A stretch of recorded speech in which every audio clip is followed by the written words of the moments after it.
Well, I'm going to, I think, preemptively start this one out just a wee bit earlier than typical, mostly because I am like super pumped to discuss this topic. It's actually something very near and dear to me. Only for the reason that this is where my area of expertise was in a past life. Well, and I guess now currently as well. So, um, we're gonna be getting right into it. I'm actually not gonna get into the Q&A portion here just yet.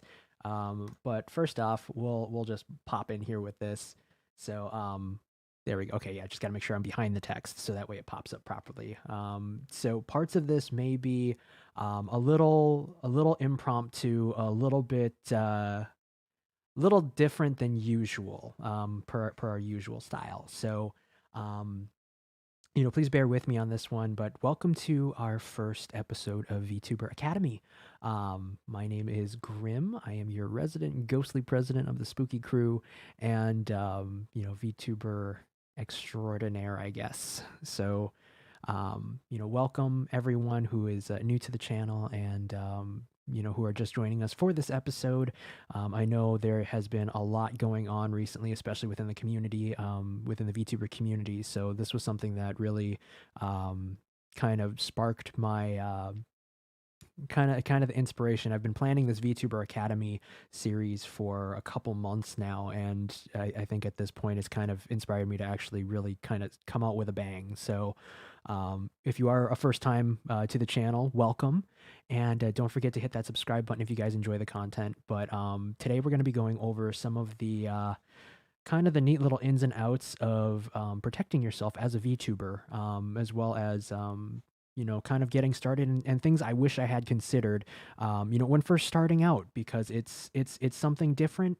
And it's definitely kind of a different way of doing YouTube overall, but it's a very rewarding and very kind of open platform. So, it comes with a lot of extra benefits and, getting started as a VTuber or even as a streamer in general, these are just some general safety practices that I at least try to incorporate into my life, as well as, ones that I would suggest really everyone take a look at. So, without any further ado, welcome everyone who is in chat. Hey, Klaus, Archa, welcome to the chat, guys. Glad to see you here. So in terms of what we got going on today, it's going to be a little bit more of kind of a chatting stream. I'm going to have a little bit more of some knowledge-based stuff here and some resources as well for those of you who may have experienced some of these unfortunate events or things like that. But in the meantime, I do want to get kind of some of the little bits of the talking bit out of the way, but I do have chat on super low latency, ultra low latency mode, so that way I can reply pretty much almost immediately to most questions and stuff like that, with very minimal delay between it. I think it's only like an 8-second delay, something like that. But we'll play around with it and we'll test it. So, in the meantime, welcome to VTuber Academy. So topics: becoming a VTuber, your new life online. Really, it's not just becoming a VTuber. It really is becoming, a streamer overall. Just having the right safe practices and everything like that will make sure that you are protected and that you are, safe online. Because I mean, that's the first thing. As an influencer, the one thing that I never really realized was that, as a social influencer online, the amount of people that you reach out to and that you connect with is astronomical. Like, I connected with people I never even imagined that I ever could, but now I am, and it's kind of the weirdest feeling ever. But it's the internet, so it's a very rewarding landscape, which allows us to really harness a lot of its potential. I mean, the internet is really endless when it boils down to it. So it's kind of a limitless world in which you can do whatever or be whatever you really want to be. And there comes some pros and cons to that. So we'll be going over that today. With some risks and considerations that I wish I had known back when I had first started as a VTuber, as well as some internet safety 101. Now, hear me out. I'm sure you guys have heard all of this, many times over, but I'm going to go a little bit more in depth as to some of the methodology and the reasons behind why we do what we do, and why, when you have cyber investigators and, like white hat hackers and stuff like that, who are on the side of good, what they're trying to do, when they are investigating these criminals and these kind of the black hats, or people who are what we refer to as malicious actors and things like that. So, just ways to keep yourself safe from them while also helping out, white hats and, cyber investigators and things like that in order to, help further the investigation and keep you safe and keep others safe in addition to that. So, again, you're probably wondering, Grim, how the hell do you know all this? Or how were you familiar with this? As I said, in a past life, this was my area of study. So, so to speak.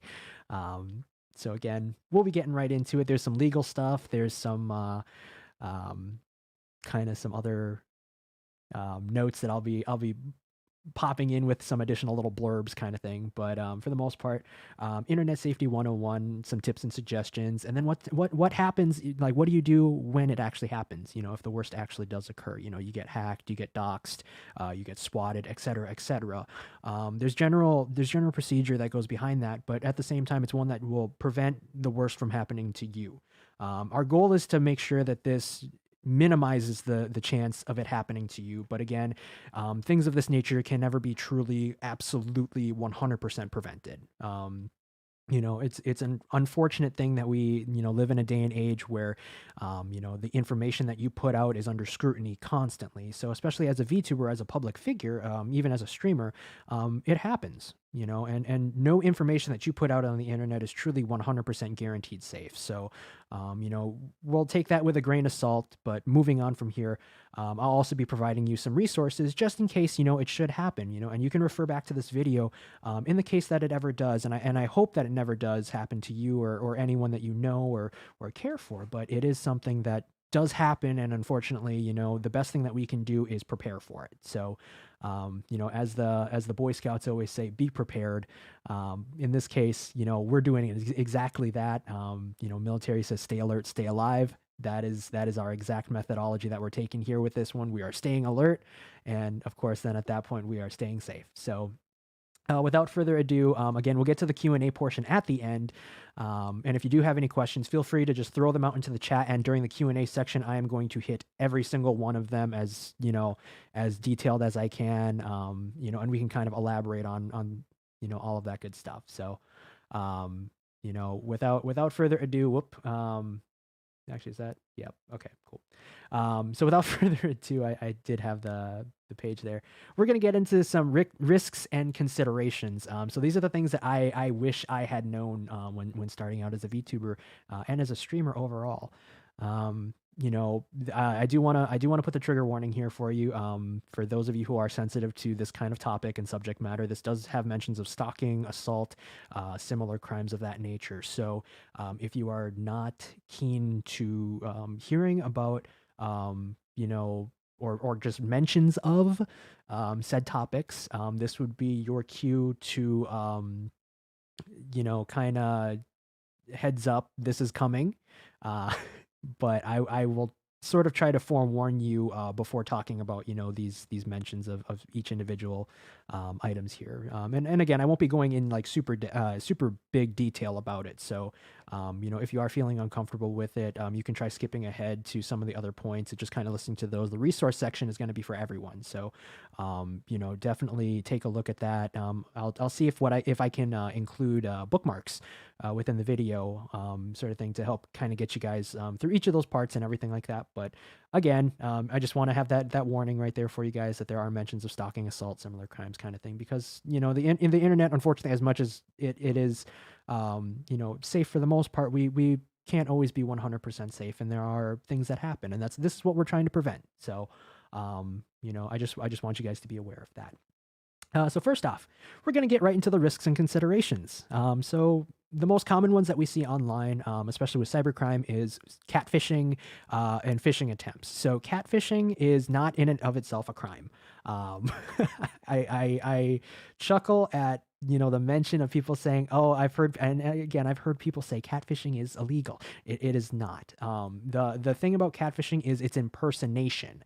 So when you are trying to impersonate someone, what you are doing is socially engineering them. Now, on the other hand, when you are looking at catfishes, depending on who they are impersonating, actually could be classified as illegal. So, for example, posing as government staff, or federal employees, that actually can be considered, illegal to some extent, depending on the laws and the location that you live in. So, I mean, if we're looking at the United States, there is a crime related to that versus like in other countries.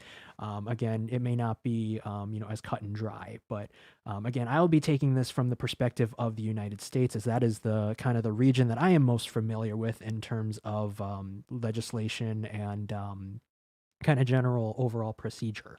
So, for those of you who are, within the United States, you guys will find this information to be very key.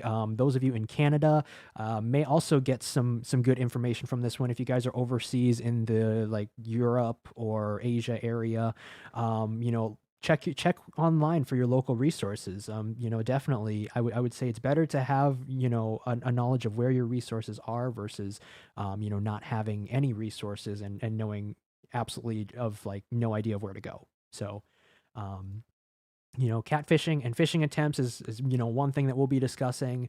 Scamming is another one that would be just kind of like tricking people into doing certain things for you and then not paying and things like that. We see privacy breaches. A lot of times that's to do with like your personal data and stuff like that. Or they'll breach your privacy by hacking into accounts and stealing data or stealing items or whatever in a game. That's still considered a breach in privacy and a breach in data. So again, I'll be getting more into this. I'm just kind of going over a cursory sort of example for each. Then we have censorship. That's actually another thing that I wish I had kind of considered back when I was first starting VTubing.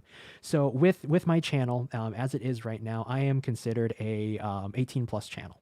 Mostly because the content that I put out is it's more for mature audiences because I incorporate things such as strong language and things like that. So it's not exactly the most like air quotes say so, but at the same time I'm not going like 100% lewd where I'm like posting porn and whatnot. I'm not doing that, but it's different for every VTuber. So, censorship becomes a consideration that I wish I had considered beforehand too, as well, because I mean, there are certain platforms that you can speak absolutely freely on. And then some of them and other platforms, streaming platforms that will actually censor you or ban you based on words that you may use. I'm not going to name any names of platforms, but I chose YouTube for a reason, being that it's a very open platform. And, in terms of censorship, I don't really need to worry in crazy terms of that. Most of my audience here, you guys know what you're getting into with me. For those of you who are new, it's a learning experience, but I don't go too crazy. So but other platforms may ban you for saying certain words, or they may suspend your account, or things like that. And it's like or even just having like a dissenting opinion compared to the masses. Things like that happen. So that was one consideration that I wish I had, especially when I was starting out as a VTuber. So I'll be talking a little bit more about that. But then last but not least, we have swatting and doxing. This has been a known issue within the VTuber community, as well as in the streaming and gaming community as well overall. I mean, this has been an issue since I was a little ghost. I was a little will-o-wisp kind of thing, just vibing, just like the one on my head.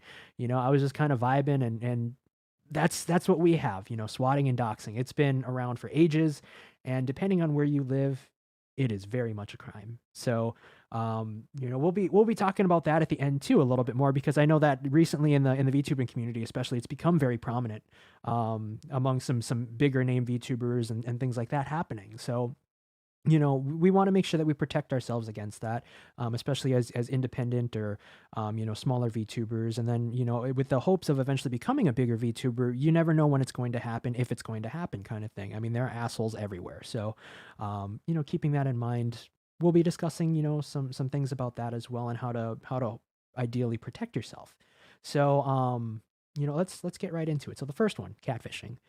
For those of you who don't know what catfishing is a deceptive activity where a person creates a fictional persona or a fake identity on social networking services, usually targeting a specific victim. The practice may be used for financial gain, to compromise a victim in some way, to intentionally upset a victim, or for wish fulfillment, which is really weird. To say the least. But catfishing is basically a social engineering technique which we use, and it's not only used among black hat hackers and malicious actors kind of thing. You actually do have investigative personnel who are sort of catfishing in a way. It's social engineering, but social engineering is an age-old technique that we use in order to investigate individuals and compile evidence and acquire information that would otherwise be very difficult to get. So, for example, when you have a malicious actor who is trying to get your information, be it your pictures or your name or your address, they may pose as someone that you may know. A lot of times this is like extremely prevalent on Facebook, especially among like the older generations. You'll see like your grandma or grandpa post, "Oh my gosh, my Facebook got hacked." Well, no, grandma, your Facebook did not get hacked. Your Facebook actually was duplicated by a malicious actor, and they are now adding your friends and then trying to get their information by posing as you. Now, this can be reported to Facebook services, and they'll, of course, handle that. Same thing with Twitter and most other social media platforms. But, it does take some reporting for them to do. But, this is a form of phishing. Another one would be, and that really is catfishing. It's a fake identity posing as you, impersonation sort of thing. Catfishing is impersonation, but it's also a fictional persona as well. So, for example, I could name myself, let's go, Jonathan Johnson, sort of thing. And that I could say, yeah, that is my name. My name is Jonathan Johnson. I am a 27-year-old male from Indiana, kind of thing. And that is me, and I am, friends with all of you, kind of thing. It's like posing as that, and then, or like posing as a reputable source. My name is, Jack Daniels. There we go. Yeah, my name is Jack Daniels from, HoloLive EN kind of thing, or a reputable, a reputable company. If you're from whatever hiring agency or talent agency or, things like that. They could be, posing as these individuals as like I'm just a recruiting agent from these, or I'm a, networking specialist from blah, blah, blah, blah, blah, or, things like that. They could be posing as anyone, but if you don't have contact or you didn't initiate the contact with the person, 9 times out of 10, it's probably a phishing attempt. I mean, the most common ones that we see, especially, I would say 99.99% of people who have an email account have also seen this, where they're like, my name is, whatever from so-and-so bank. And we have an estate that has been granted to you. And usually they'll use like M&T Bank, my name is, Mallory Mallon from M&T Bank, or Bank of America, and one of our beneficiary, or you've been listed as a beneficiary for so-and-so's account, or the typical the African Prince scam that you hear about all the time online. So those are all different phishing attempts, but catfishing is also encompassed in that. So it's posing as a fake person, as a deceptive activity, basically, where they're creating a fake identity to try and get your information. So catfishing, like I said, in and of itself is not exactly a crime, but impersonation is. So it kind of depends on what country you live in, what jurisdictions, all that good stuff. But for the most part, that is something to keep an eye out for, because if they do get your information, typically that leads to actual crimes being committed, harder crimes, which would be more like fraud, identity theft, doxing isn't a crime per se, but like cyber stalking, swatting, things like that. That's what it leads to, is because they're using the catfishing as a technique, or the phishing, to get your personal information. So, the best practice for that one is be careful what you post online. I mean, really, I can't drive that one home enough. What you put on the internet is out there. There are search engines, there are, sources and companies that compile all of this information, and they create a profile of your information. So, for example, if you have, you can probably Google search your name, and you may pop up, if you're in the US, you may pop up on the white pages. And it actually does have fairly accurate information 9 times out of 10 of previous addresses, previous email addresses, phone numbers, things like that, that you may not have known have been online, but they're out there. Now, with these services, you also can request to have them removed, or you can hire companies to remove them for you, which is something that I do suggest that you consider. Erasing your prints online reduces the amount of spam calls, amount of phishing calls, that kind of thing that you get on your phone as well. So, like with my phone, I tend to see a lot of like scam phone calls and stuff like that come through, mostly because I'm signed up for so many online services, sort of thing. So then when I get a lot of them or a huge flood of them, then I have to, that's kind of my reminder to say, hey, I need to go in and delete my phone number from these sources, because these agencies are legally collecting what's called open source intelligence. In other words, open source information on you. And they do it for everyone. It sucks, but it's common practice. The world of information is very cut and dry in that aspect. It's out there, and it's there. So once it's out there, they have it, they'll sell it and profit from it until until it's all done, which, unfortunately the cycle never ends, but it's a pain in the ass, but things that you have to do, right? So, that is one thing. And so catfishing, generally, like I said, same thing with phishing, which is a fraudulent practice of sending emails or communications purporting to be from a reputable company in order to induce individuals into revealing personal information such as passwords, credit card numbers, personal identifiable information, which is called PPI, as we call it. So really, when we're looking at phishing and catfishing, both of them are social engineering techniques, which are used to gain pertinent information to you that would be sensitive, personal identifiable, or information that would be much more difficult to get in other terms if they were not someone that they've created fake rapport with. In other words, a fake sense of trust with. So, they come across as, oh, this person is a good person, but then they come out of nowhere. Or so a lot of times, here's another underhanded but unfortunate example is after a person gets doxxed, or after someone, has a cyber attack done to them, a lot of times hackers or hacker teams, because a lot of times they don't work alone. Hacker teams will actually work together, and they will social engineer that person beyond that. And that's to potentially get their identity information aside from what they've already acquired. They will try and get someone to, air quotes, befriend the victim. And what that will do is that will create a fake sense of trust among the victim and the hacker, or the malicious actor, and they will then be able to just ask a question like, "Hey, dude, I know we've known each other for a couple years. Hey, can I get your phone number?" And what would seem like a natural interaction then becomes them playing the long game with you. And unfortunately, you do have to be skeptical of that, especially after a cyber attack. So if someone new pops into the picture trying to say, oh, I have the best intentions and, I just want to help.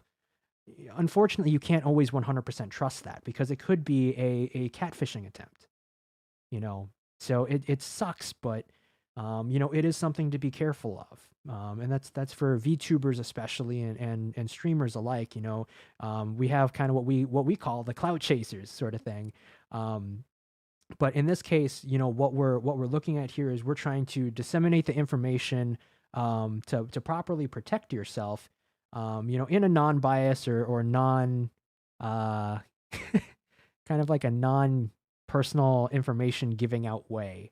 On how to better protect yourself, because I know a lot of people, who have been doxxed and have been swatted and have been phished and catfished, and, they've had their identity stolen, things like that. And it sucks. But having a healthy skepticism is better than having no skepticism at all. So, definitely keeping that in the back of your head, but maybe not per se like focusing on it, is something that you definitely can do. It's very, very healthy to do that, and it helps keep you safe. So, that's just one of rather two of the kind of the social engineering techniques. So next up, we'll kind of get more into the actual crime behind it. So, when we're looking at scams, I'm going to speak about this one on a very broad term as well. Scams are the fake, false, and malicious methodologies of fraud facilitated via phishing, fake social media links with malware, mobile scams such as like fake compromised apps, or social engineering, human-to-human interaction based on emotional or verbal manipulation to get a victim to divulge sensitive information, or to give financial. I forgot to add that in there, but it's to also give money as well. You know, a lot of times, especially with the phishing emails and stuff like that you get, they'll try and get your bank information, and they'll have you try to send over like a gift card, or they'll have you try to send over a payment of some sort. So that way they can confirm, oh, you know, this is a one-time transaction. We'll return the money. We just want to make sure that it's your real bank account, so that way we can send you the $1 million kind of thing. It's dumb, but people fall for it all the time. So, you know, it's still, that means it still works, and therefore that means that we still just have to spread this information around that much more, so that way people are aware of it. And when they get that email from the, you know, the Prince of Nigeria saying, you know, I've lost my crown and I want to give you $1 million to keep that safe, you know that obviously that's some bullshit, because you know it is what it is, but it's a scam. So, you know, when we're looking at this one, to kind of break it down a little bit more, when we're looking at phishing, obviously I've talked phishing into the ground at this point, but we also have fake social media links with malware. So a lot of times when you're on certain sites, for example, if you partake in the piracy of games or music, a lot of times they will have links, and pirates try to hit other pirates. Funny enough, especially if they're hackers. They will try to hit other pirates or unsuspecting victims, because people want free stuff. Guaranteed, people want free stuff, but they take advantage of that. And with reputable sites and stuff like that, they will try and pose as other sites. You know, like for example, you have IGG Games, and there's like a bazillion different endings for IGG Games, because the reputation of IGG Games is they are a prominent video game piracy site. Or I should say content distribution sites, you know, depending on how you're looking at it. But I mean, in essence, it's basically piracy, you know, no matter really how you look at it. But, you know, they have a dozen different links at the end of it. One of them's a .org, or one of them's a .cc or .com, or, you know, whatever. But within that, those links may have a redirect in them that grabs your IP address, or they grab information about your browser, things like that you never would think, but your computer is constantly sending out when you're all connected to the internet. So, you know, these fake links, when you're downloading, you know, making these downloads, they may hide malware inside of it, such as like spyware, like Trojans, or, you know, different kinds of worms and stuff like that may be like a key, or they have like keyloggers and stuff to, you know, monitor what you're typing, so that way if you type in your bank information, they'll, you know, it'll be sent out to their servers and they'll have it, or you know, saved on a document and then transmitted later when you connect to the internet, or you know, or it may do ransomware, where it'll take over your computer and lock you out of it, so that way you can't access it unless you pay the hackers, you know, X amount of dollars. And usually it's an astronomically stupid amount of money, where you can't really pay them back, or you can pay them back, but it's going to like absolutely cripple your bank. You know, things like that. So, you know, again, the commonality between this is that these scams are common, but they're also not very common in, you know, the individual aspect. They try individual, they hit everybody in hopes that one will fall for it. But really the big money is in the business, where they're typically hacking businesses and corporations. So as an indie VTuber, you don't need to worry all too much about this, but it is something good to know, you know, mostly just to keep you and your information safe online. Now with mobile scams, you have like fake or compromised apps. A lot of times apps on like the Google Play Store, or the App Store on Apple, you know, most of those have been, you know, vetted for, you know, potential malware and viruses, but there are some that slip through the cracks, or they have, you know, some malicious code embedded into them. You know, some streaming apps also do that, where it's like they're run by a certain corporation, and that corporation incorporates a code within it that will monitor certain information about you, or it'll have access. And a lot of times you can tell that it's kind of a weird one. For example, if you're going onto a streaming platform, or like a social media platform, and it's asking to access your contacts, as well as your camera and recording audio and all that. It's like, okay, what do you need all this permission for? Sort of thing. You don't. Or if it's a game where it's asking about all of this information, you know, like these like little kind of like these ones that have all the ads and stuff, the annoying little stupid ads in them. And they all of a sudden it'll ask for permission to access, you know, all these different weird little features of your phone. Well, does it really need that? No. So likelihood is it's probably a fake or compromised app. Which will compromise your information further, or they're using it to compile information on you and then sell it. You know, they may not express that in their terms and service, which is kind of scummy, but I mean, app developers, especially mobile app developers, it's common. It happens. Then, like I said, with social engineering, Again, that's more of the catfishing or the human to human interaction where they're trying to pose as a friend or trying to pose as a family member, or they're acting like a friend or as someone who genuinely cares. But then in the long run, it turns out that they were just playing you to get your information and then screw you over in the end. It happens.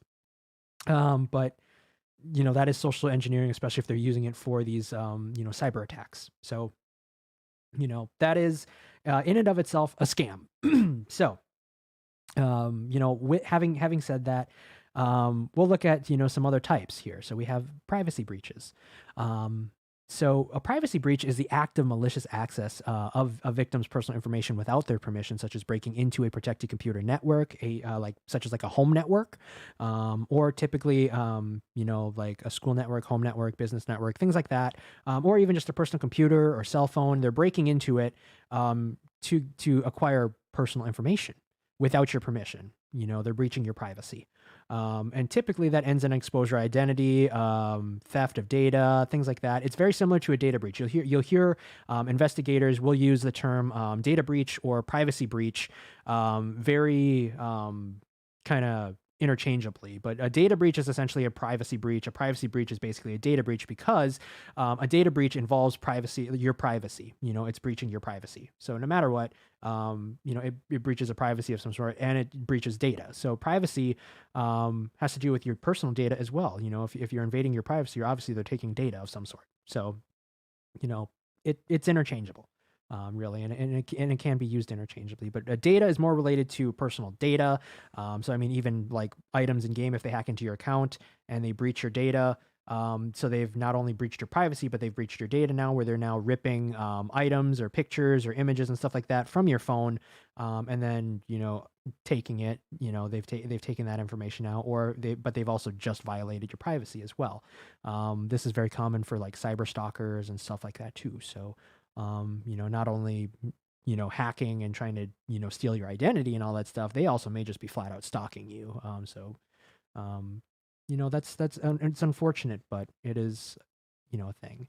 Now, as I was talking about earlier, censorship is the suppression or prohibition of any parts of books, films, news, media, or content that are considered obscene, politically unacceptable, air quotes offensive, or a threat to security. Now, I do want to take the key point away from this one of the term offensive.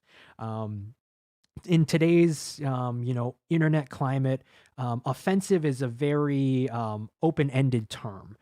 So, if you have basically what would be considered offensive could be potentially just a dissenting opinion or an opposite opinion against, the majority, or the people on that platform, or a group of people on a platform. They may find, your opinion offensive, or your beliefs offensive, or things like that. So that could be considered offensive, and then they will attempt to censor you by, doing like the canceling thing and all that stuff. But, it's a matter of censorship. Is kind of the big over-encompassing word for this. When they cancel you, that means that you are being censored. They're trying to censor you to shut you down, and that could be based on something that is what they deem to be politically unacceptable, or it could be a threat to security. Now, if it's a threat to security, that probably means that there was some information that was divulged that was in the wrong. You shouldn't have brought that out.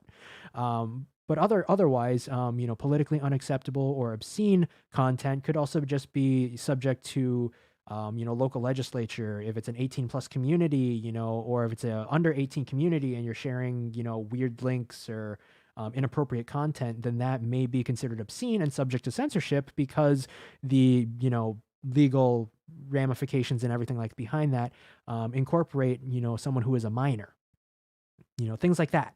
So, censorship in its broad term is a consideration and something, especially as a VTuber, that you want to consider, especially with the kind of content that you'll be putting out. In my case, I know I'm an 18 plus channel because I swear, and a lot of the subject matter that I discuss on my channel is not offensive, but it's definitely not, completely 100% kid friendly.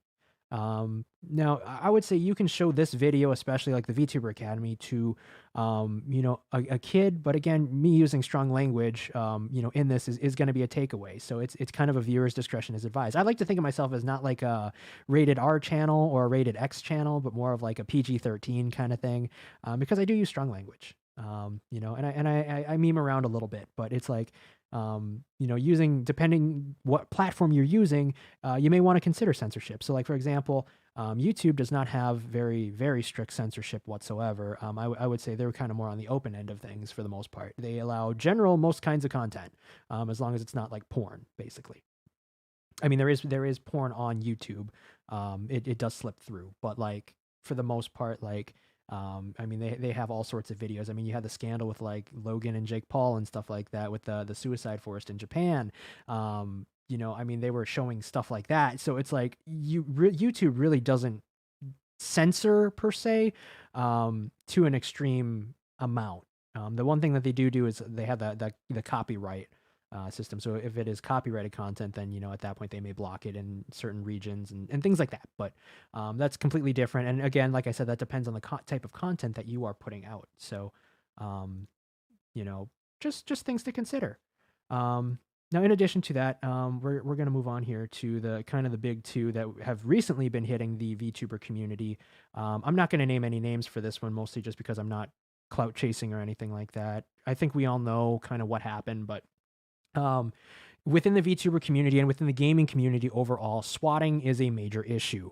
And it's growing, which unfortunately within the United States especially, is kind of a shit thing that happens. But, you know, it's an aggressive, and I'll get more into the kind of the details of this, but the general definition of swatting legally is the action of making a prank call to emergency services in an attempt to bring about the dispatch of a large number of armed police officers to a particular address. So in this case, it's usually a very aggressive response.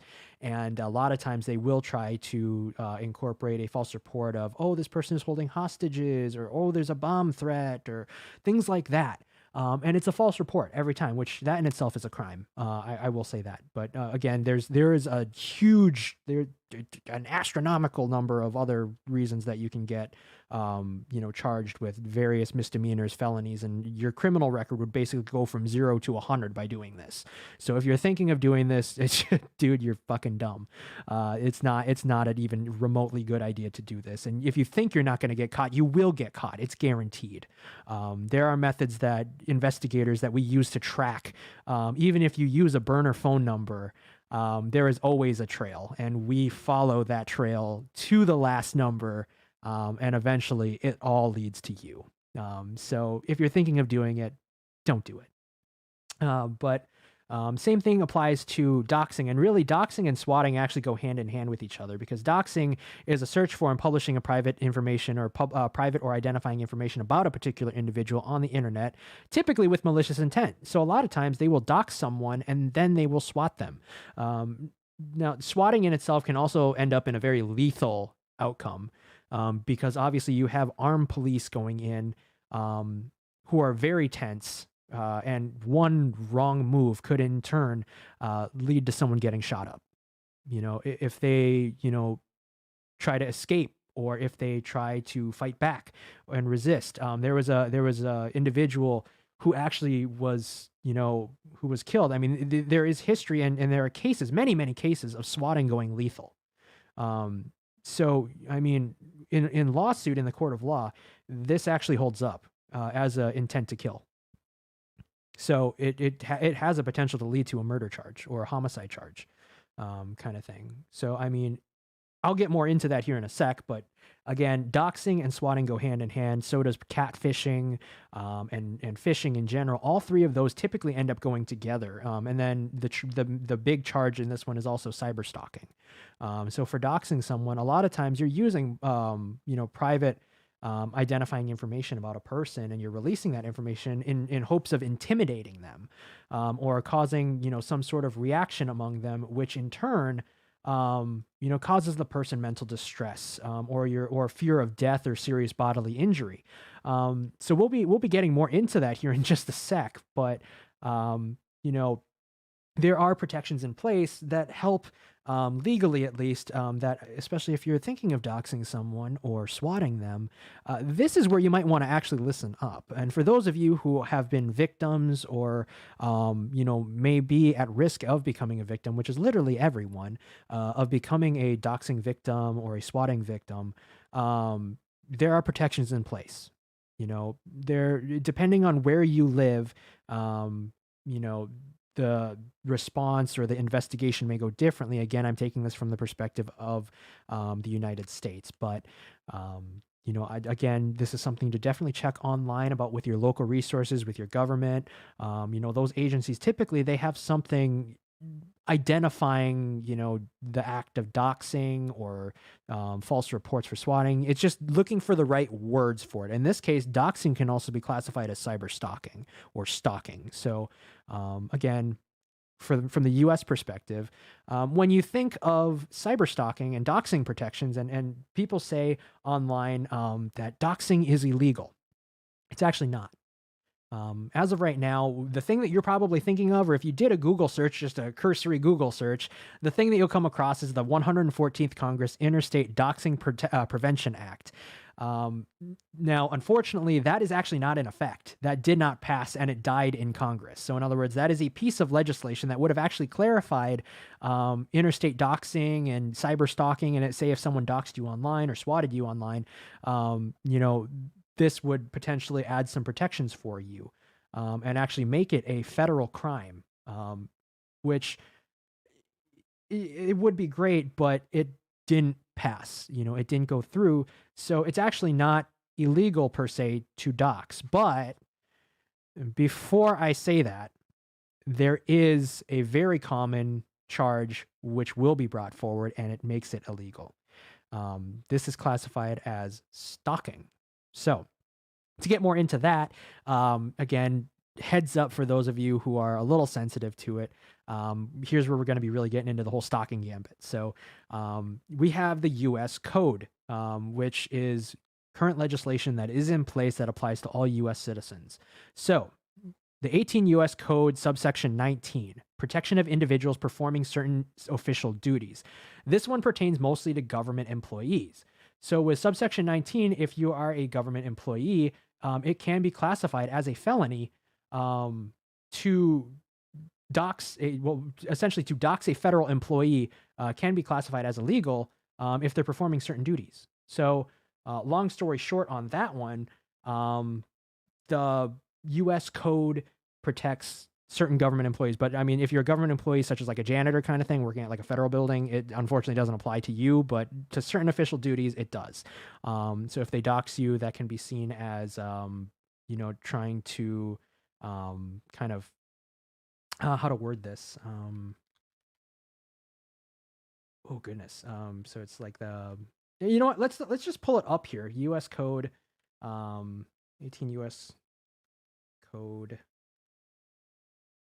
119, because 119 is yeah. So we'll just do the actual verbatim what it is. So in general, whoever knowingly makes restricted personal information about a covered person or a member of the immediate family of that covered person publicly available with intent to threaten, intimidate, or incite commission of a crime of violence against the covered person or a member of the immediate family of that covered person, or with the intent and knowledge that the restricted personal information will be used to threaten, intimidate, or facilitate the commission of a crime of violence against the covered person or a member of the immediate family of the covered person, shall be fined, imprisoned no more than 5 years, or both, under this title. So basically, they classify restricted personal information means basically with respect to an individual, the social security number, home address, home phone number, mobile phone number, personal email addresses, or home fax number of and identifiable to that person. So, it may be open source information, but if it's also restricted personal information, which, you never know if it could be, even though it may be open sourced, it still could be protected under some extent. Especially if it's a person who is, covered under this statute or under this title, sorry. Then at that point, you could be committing a federal crime, sort of thing. And what they mean by crime of violence is the meaning, given in section 16, which is basically like assault kind of thing. You're threatening to kill or to injure or hurt, violently a person. So, that is it's a thing. But and then you have the immediate family, meaning immediate family members.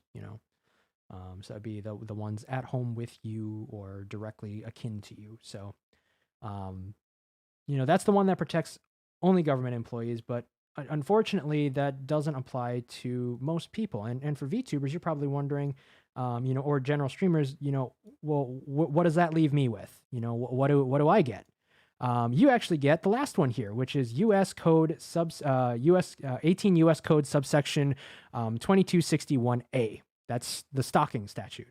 So this is the one that makes doxing illegal, technically, because they do define it as whoever travels in interstate or foreign commerce or is present within the special maritime territorial jurisdiction of the United States. In other words, whoever is within the United States or travels to with the intent to kill, injure, harass, intimidate, or place under surveillance with intent to kill, injure, harass, or intimidate another person, and in the course of or as a result of such travel or presence engages in conduct that the person is in reasonable fear of death or serious bodily injury to that person, their immediate family members, as defined in section 115 of that person, a spouse or intimate partner, pet, service animal, emotional support animal, or a horse of that person, or they attempt to cause or would be reasonably expected to cause substantial emotional distress to a person described in clause 1, 2, 3 of subparagraph A, which is the people that I just listed. So, that is section 1.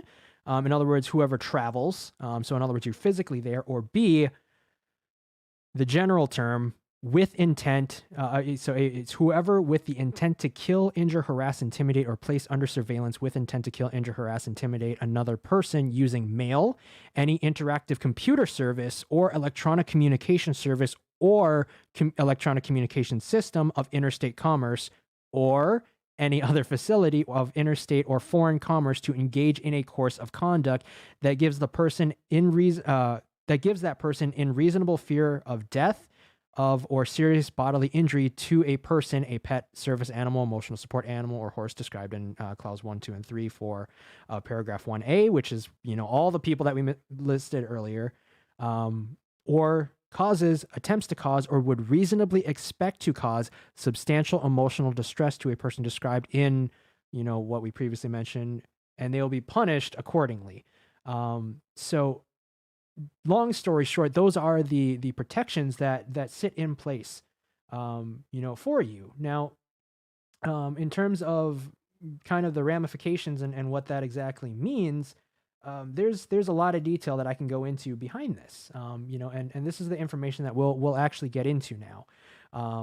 So when we are looking at, swatting and all that stuff, you're probably wondering of like, okay, what's the result of if I swat someone? Well, or if I get swatted, what's going to happen to the other person? So swatting often results in charges for wire fraud, which means you are, making a fraudulent telephone call.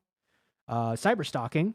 That's another common one. Conspiracy, making interstate threats. So, obviously if you're in one part of the US and someone else is in another and you're making a fake phone call to say that there's a terroristic threat going on about that person to swat them and prompt the SWAT team to get there, that is an interstate threat. There's also property to damage. If the SWAT team kicks in the door, obviously that door is not going to be very secure anymore. So if damage to property, they may also break things or damage property while they're there. It also may result directly to you. So, criminal lawsuit. Great. There's also criminal threat, which is threat to harm another. Providing false information, obstruction of justice, as well as involuntary manslaughter, among other felonies. So, again, there is a lot of charges that can be placed against you if you swat someone. And that even accounts if you are a minor. So if you're like, 16, 15, and you're thinking, oh, I'm going to be a badass and swat people, you're not badass, you're stupid.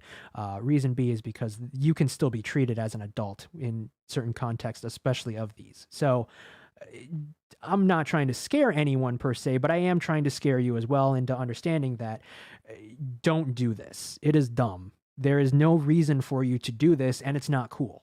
There is no benefit to you. There is no clout to be gained from this, and it's absolutely stupid and asinine as to why you would take away the ability for law enforcement to treat an actual threat where you could inadvertently be the cause of someone else's death. be it because the SWAT team was responding to a fake call, while otherwise there was a real call going on somewhere else and they weren't able to respond to it, or B, because they ended up shooting up the person that you swatted, which, and at that point, you've now just caused the death of another person. Happy having that on your conscience. Great. You're a great person. Terrible. So, that is what we have. In addition to that, what does that mean for the doxer? So doxing typically is charged as stalking under U.S. Code, 2261A. That's harassment, humiliation, or even identity theft as well. So this is typically classified as between a first-degree misdemeanor with up to 6 months in jail time, $500 in fees, and possible lawsuits, which usually it is likely lawsuits. I would say it's almost guaranteed that someone will sue you in relation to this if they survive it. So, and they find you, your ass is grass. In addition, they can have convictions under the menacing by stalking statute, as well as up to a 4th-degree felony. So that would be 18 months in a federal prison and fines up to $5,000. So 4th degree is considered for targeting minors, trespassing or breaching a protective order. So, say if you had a restraining order against a person and they dox you or they, trespass, in this case, in addition to that, that creates an aggravating circumstance, which at that point, you've now breached a protective order, and that is, something they're going to fuck you over for, the 4th degree. Repeat offenders, so if you are someone who has doxed or swatted people multiple times, that is also an aggravating circumstance, which they will use to punish you to the full extent of law. In addition to that, threats of physical harm, which are present.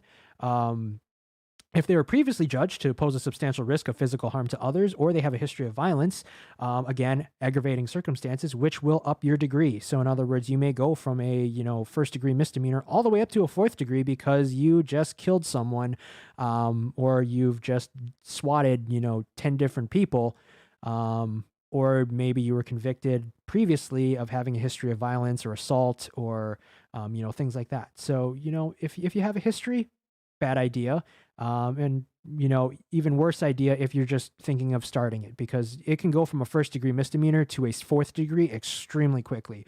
And they don't take kindly to doxers and swatters, the soft criminals in a federal prison. With 18 months there, your 18 months are going to be in the, in the shower. So if you kind of get what I'm throwing down, not a great idea. So what does this mean as well for swatting? Well, swatting actually can be considered a class 3 misdemeanor, a state felony, or a federal crime with penalties anywhere ranging from 6 months in jail and fines up to 20 years in federal prison if the swatting was fatal. So again, they're not just going to hit you with one or the other. If you dox someone and swat someone, or you did any of the above in tandem with each other, which likelihood is if you're swatting someone, you did, you're not going to be hit with just the class 3 misdemeanor. You're going to be hit with the class 3 misdemeanor plus probably a first degree misdemeanor plus a bunch of other charges. They're like the worst case that happened for doxing, at least, or swatting, worst swatting case, what was that one? Was 20 years. They got 20 years, and it was a group. There was a 26-year-old California man who admitted making a phony emergency phone call back in 2017, which led to the shooting death of an innocent Kansas resident. He got sentenced to 20 years in federal prison. So, he had made other dozens of non-fatal swatting attacks, and these hoaxes involve, like I said, making the false claim of to emergency responders about a phony hostage situation or bomb threat, with the intent to get SWAT teams and heavily armed police to that location to respond to it. So when he doxed or when they swatted the poor guy who was at home with his family, he was doing nothing wrong, but his daughters are now without a father. So that is one thing. And then in addition to that, they probably had to witness their dad getting shot up. So, between the two Call of Duty online gamers, the kid who was from Ohio, and the, 20-year-old who, got essentially, slammed. It's a mess, but, making a hoax bomb threat, he got, Basically, he had called into the headquarters of the FBI and Federal Communications Commission. He had also made bomb threat and swatting calls from Los Angeles to emergency numbers in Ohio, New Hampshire, Nevada, Massachusetts, Illinois, Utah, Virginia, Texas, Arizona, Missouri, Maine, Pennsylvania, New Mexico, New York, Michigan, Florida, and Canada. So basically, they gave him the full extent of the law, which being that they, charged him, he got sentenced heavily, and they threw everything at him in terms of charges. So, in terms of what you can be charged with, there are dozens of different, charges that can be placed against you all at once. And it's most of them will have solid proof against you. So in other words, if you're thinking of doing this, it's not worth it.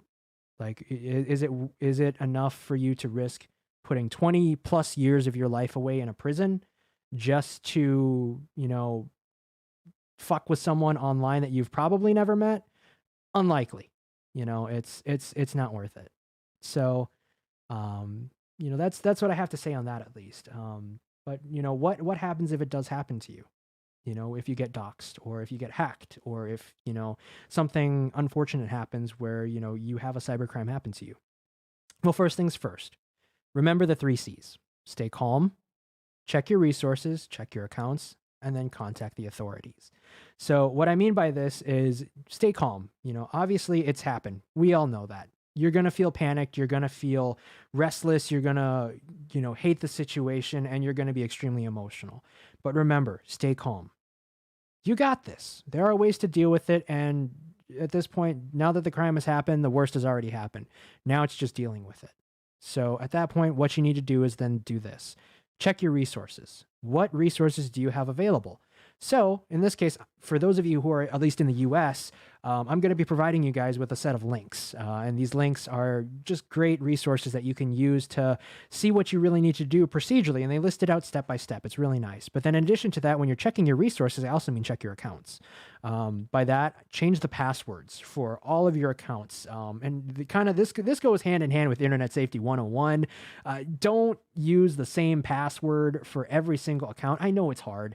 It's hard, but using different passwords, and maybe using a password manager to remember those, or like a little password dossier kind of thing, where you're writing down your information and stuff like that on a sheet of paper that's secure in like a safe, so that way you remember your passwords. Like for me, I have my passwords physically written down in a little black book that I keep inside my safe. My safe is fireproof, waterproof, and the paper that I've written it on is also, waterproof. So, the ink and everything like there will not fade or anything like that. It's protected. So should I ever need my passwords, I have it. And you can cycle through them as well. But having a password manager is like absolutely fantastic, because you can actually, get different passwords for every single account and then save it. And you don't have to worry about it, because you can just copy and paste then right onto the next one. So you can just look up like an offline password manager, or offline password vault kind of thing. So I know like you have, oh goodness, what are some good ones that we have? Oh goodness, I'm like drawing an absolute blank here. I think KeyPass is one, if I'm remembering correctly. Sort of thing. It's a cross-platform, but it uses industry standard like encryptions and stuff like that to protect your information, and it's fully open source too, which is nice. But if you keep it on like one that is not connected to the internet, not stored over the cloud, is usually the best option, because at that point, if the company gets breached, it's not going to leak your personal information, and it's not going to risk losing your passwords. So, among those things, a password manager, using different passwords, and then changing your password if you do get hacked, or if your account gets breached, or even just periodically doing it. It's good to keep them on their toes, because one password may be good for a while, but then shit happens. So checking with have I been pwned? That's another good site to utilize to see if your email addresses have been released or compromised. Things like that. Reverse searching your image on the Yandex or Google Images, just drag and drop a picture of you there and see if that picture or similar images have been leaked of you or not. Things like that keep you generally safer online. And you can actually also request to have those bits of information removed. So, it's all the more power to you, all the more ability to keep yourself safe. And that's the biggest thing that we're trying to do here is we're trying to keep you, safe and able to do what you enjoy, especially on, YouTube and Twitch and all these good sites. Keeping you safe is first and foremost, and keeping yourself safe is going to be the key in succeeding in that. So, again, remember, check your resources. And then at that point, contact the authorities. Of course, stalking and doxing and swatting and phishing and scams and all this stuff are crimes committed against you. You want to get someone involved. Even if they threaten to release more information, at this point, the information is already out. Contact the authorities, get them involved, get them tracking these guys, and then get them shut down. Because that's the best course of action is when these guys get shut down, they get put behind bars. They get prosecuted, they get shut down, they lose their access to certain assets and stuff like that. Doxers and swatters actually, little do you know, actually have had gaming bans placed on them where they cannot access certain technology, sort of thing, as a court order. And if they are found to be, breaching that, they are sentenced even further, sort of thing, for breaching that, or their sentence becomes worse. So, in terms of that, report it. It never hurts to report it and get the information out there and keep record of it too. If someone reaches out to you with a phishing email, keep a copy of it. Don't open the links or anything like that, but keep an eye out for it. What good ways to identify a phishing email is it's like just a random ass string of numbers and letters and stuff like that, or it's from someone, and the URL, if you click on, like, for example, or you punch in the URL, for like their general site at the end, the ending of their email, if you punch it into a site, if it redirects to the actual legitimate site of the company, it may be legit, or it could just be a redirect. But then you look at the website and see if it's a .com or .org or .net or whatever. And if, say, their email had a .org and then the actual site is a .com, that means that it was a redirect, which means that it's probably not legit, and they bought a copy of the URL with the same name, but the last remaining or suffix of it is changed. If it's a .com, it only leads to the .com. That is the official one. If it's a .org to a .com or a .net to a .com or vice versa kind of thing, to the official site, it's redirecting you, which means that it's probably a phishing scam. So it's always good to check. And if you never initiated the contact with the person, then likelihood is they may be reaching out to you to phish you or to scam you, sort of thing. So having some healthy skepticism over who you contact and who you're discussing with online really becomes an essential kind of skill almost to pick up on. But here we have with the resources. So if you're in the US, these are some resources that will actually majorly help you out. I know we've been going for about a little over an hour now, but these resources here are essential to help you in the case that the worst ever happens. So the resources that we have here, we have the iacpcybercenter.org. So let me just go ahead and I will click. So to kind of get into like what this site is, so the IACP cybercenter.org. If you go there, you'll be met with a couple different resources and stuff like that. This one's the International Association of Chiefs of Police. So this one, they actually have a cybercrime community resource center where they give you the ability to kind of research more into this topic. And for me, I would say, especially for VTubers, you guys want to take a look at all of these because it's what other cybercrimes communities, working groups, or resources should law enforcement consider joining, sort of thing. But at the same time, it's something that you as a consumer of the internet and as a resident and someone who is an entity on there, you should know. It's good information to you. So they have, links to promotional flyers, the FBI, Cyber Shield Alliance, cybersecurity, cyber attack lifecycle, commonly used terms.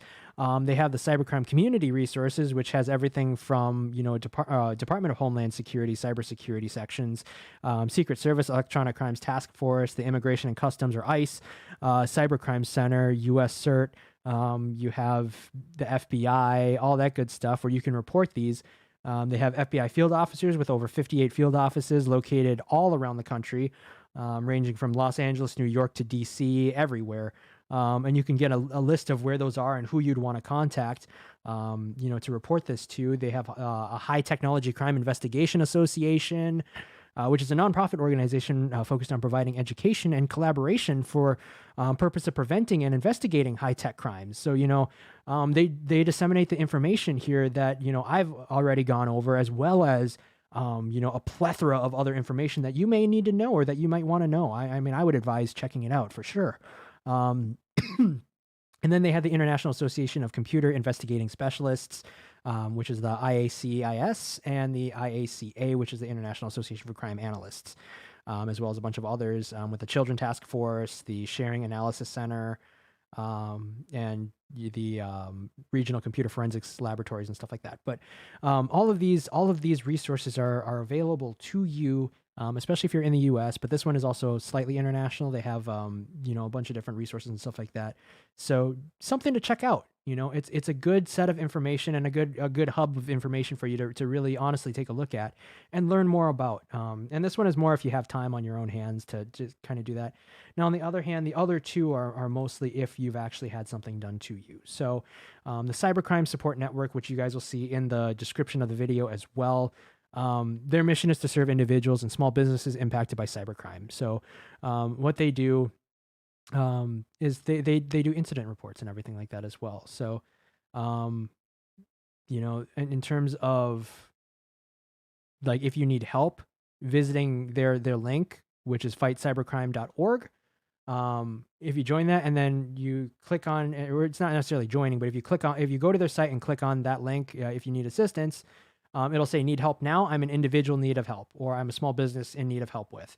In this case, as a VTuber or an indie VTuber, you're probably an individual and you need help. So you'll click that one and it will lead you to a list of some of the options that best describe your situation of what just happened to you. If it's a financial or purchase scam, IRS tax scams, real estate mortgage scams, online shopping scams, extortion, credit card or bank account scams, traveling scams or timeshares, investment scams, debt management, advanced fee stuff, they have options for that. If you have a hacked account or device is running slow /botnet. So in other words, they're using your computer as part of a botnet to shell other computers, not sell, shell, which I'm not going to get into that, but basically they're using your information or your computer system as a additional tool to bash networks and stuff. A hacked cell phone or a smartphone, a hacked computer or tablet with ransomware, a hacked computer or tablet virus, hacked email accounts, hacked social media accounts, phishing, phone spoofing, robocalls, hacked video conferencing, all that good stuff. They have stuff for that. Imposter scams, which are romance imposter scams, aka catfishes, business job opportunity imposters, charity imposters, debt collection imposters, education scholarships, family-friendly imposters, government military investment imposters, prize lottery sweepstakes, and technical support, all that good stuff. They have a resource for that. And if you, of course, had identity theft, with deceased identity or financial identity theft, medical, social security, all that good stuff, there's sections for that as well. And then last but not least, they have cyberbullying, harassment, and stalking. This is usually the one that it falls under, especially with the doxing, swatting, and all that crazy shit. So, when you have it, there's cyberbullying, which involves the act of sending, posting, or sharing negative, harmful, or false information, including sharing personal or private information about the target that caused embarrassment or humiliation. You can get started looking at that one. They have cyber harassment, which occurs when an individual or a group uses the internet to control, manipulate, harass using social media accounts or websites, emails, phone, etc., to continually ridicule a child, adult, business group without a direct or implied threat of physical harm. There's also cyber stalking, of course, which occurs when the individual or group group uses electronic tools such as apps, websites, et cetera, to conduct unwanted or repeated surveillance on a person. And then they also have revenge porn for those of you who do 18 plus content, or they post nudes, et cetera, and they post it without your permission. That is considered potentially revenge porn, which is a crime in itself, but they have resources for. And then last but not least, human trafficking.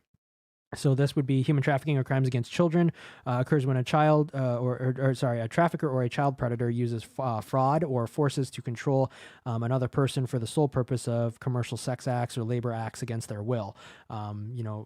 So they have that as well, resources for that. And if you do experience like cyber harassment, for example, they'll give you some steps and some immediate actions to take.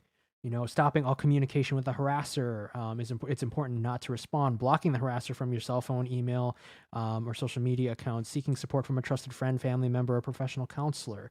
And then downloading, their tech safety app for information that can help you identify technologically facilitated harassment, stalking, or abuse that includes tips on what to do.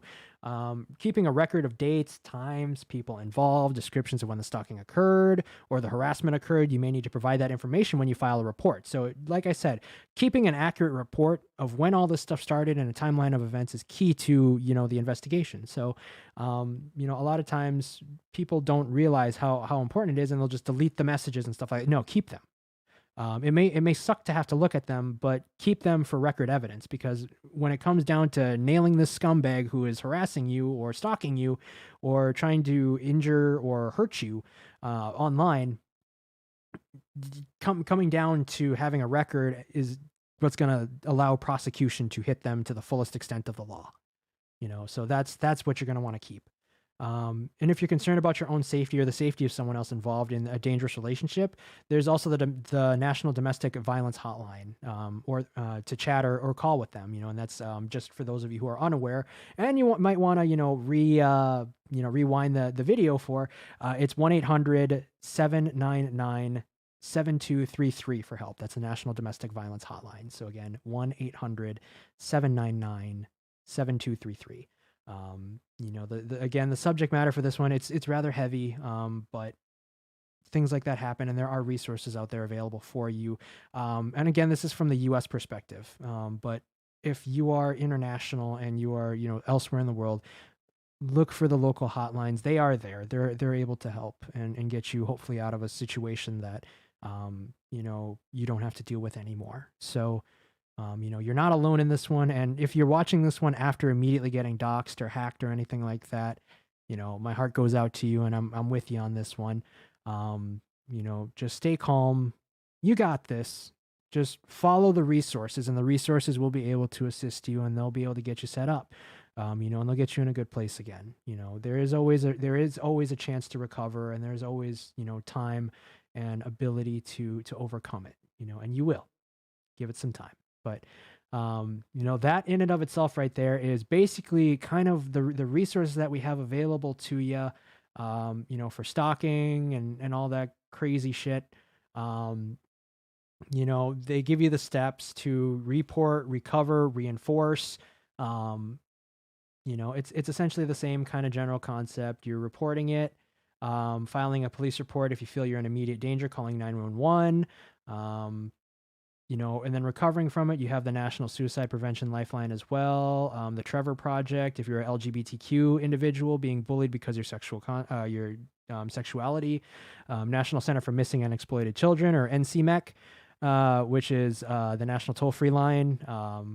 You also have the National Human Trafficking Hotline, the U.S. Resource Map of Crime Victim Services and Information for your state or territory. So they give you a lot of resources at fightcybercrime.org, and then just going through kind of the process of looking at which cybercrime specifically relates to you. There's a resource for it all. So again, for all of you who are watching this, I would definitely suggest taking a look at it and seeing kind of the different steps that you have to take when dealing with this, because really it applies to all of us, and it's meant to keep you safe. When you're starting out your VTuber life and everything like that, or a streamer life, keeping yourself safe is first and foremost. Keeping your passwords private, if necessary, changing or creating a new strong password for your account.